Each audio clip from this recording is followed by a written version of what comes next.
Panawagan ko sa lahat ng mga manampalataya ni Kristo, galaw-galaw mga kapatid. Mangaral tayo ng salita ng Diyos. Huwag tayo umasa sa ating mga pastor-pastora, sa mga bishop, mga evangelist. Huwag tayong umasa lang sa kanila. Tayo gumalaw din, tayo mga membro.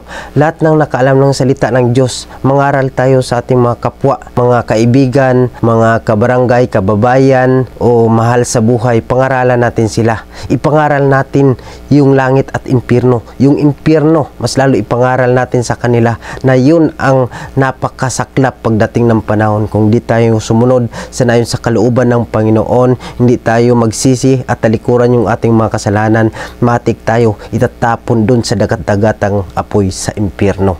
Mga kapatid, napapanahon man o hindi, ipangaral natin sa ating mga kaibigan. Baka matagal na tayo nagsama sa ating mga kaibigan, mga classmate, pero di natin napapahayag yung magandang balita ng Diyos o yung salita ng Diyos na balang araw mayroon tayong impyernong patutunguhan kung di tayo magsisi at talikuran yung ating mga kasalanan. Kaya mga kapatid, gumalaw-galaw na tayo, gumising na tayo sa katotohanan, magkaroon tayo ng burden sa ating mga kapwa, mga tao na hindi nanampalataya kay Kristo, na hindi nakakilala pa kay Kristo.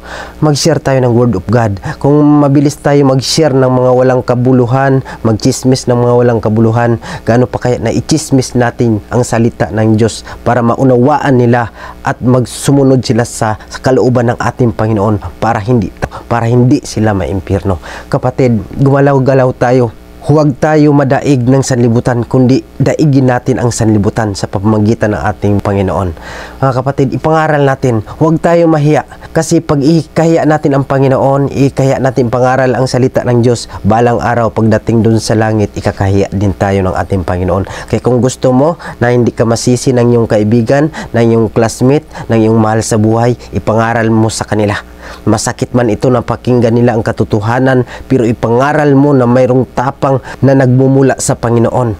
Isabi sa kanilang katotohanan. Masaktan man sila, kung ito ang dahilan para mapalangit sila, sabihin mo na sa kanila. Sapagkat yan ang nais ng Diyos, na maipangaral yung kanyang mga salita sa mga taong nangailangan, sa mga taong hindi nakakilala sa kanya. Kaya mga kapatid, sa mga kapatid kong manampalataya ni Kristo, huwag na tayong patulog-tulog dyan. Mag-share tayo ng Word of God. Huwag tayong madpadala sa kanila na tayo patuloy na mga Kristiyano manampalataya ang nadadala nila sa mga kalayawan sa mundong ito, kundi sila yung dalhin natin, sila yung i-share natin. Ipasok agad natin yung salita ng Diyos. Kahit kunting salita, wag na kayong magpahaba ng salita dun sa mga walang kabuluhang chismis, kundi irikta nyo kay Lord sa salita ng Diyos para makapangaral kayo direct to the point doon sa ating kapatid, sa ating mga kapatiran, mahal sa buhay, ka-classmate man, ka-boarding man, o ano pa man yan. Kaya ipangaral natin, ipangaral. Kaya yun ang panawagan sa lahat ng manampalataya ni Kristo. Dahil ngayon, malapit na talaga ang pagdating ng Panginoon, kaya gumalaw na rin tayo. Di pulingid sa ating kalaman ang mga nangyayari sa mundo ngayon. May mga lindol, mga bagyo, mga gira-gira. Naramdaman na natin ngayon na malapit na talaga ang Panginoon, kapatid. Kaya huwag na tayong magpatumpik-tumpik pa. Maglingkod na tayo. Naglingkod naman lang tayo sa Panginoon. Lubos-lubusin na natin para sa kaluwalhatian ng ating Panginoon, para malugod ang Panginoon sa atin. Kapatid, darating ang panahon ng salita ng Diyos ipagbabawal na. Hanap-hanapin na nila ito, ngunit bawal na ito.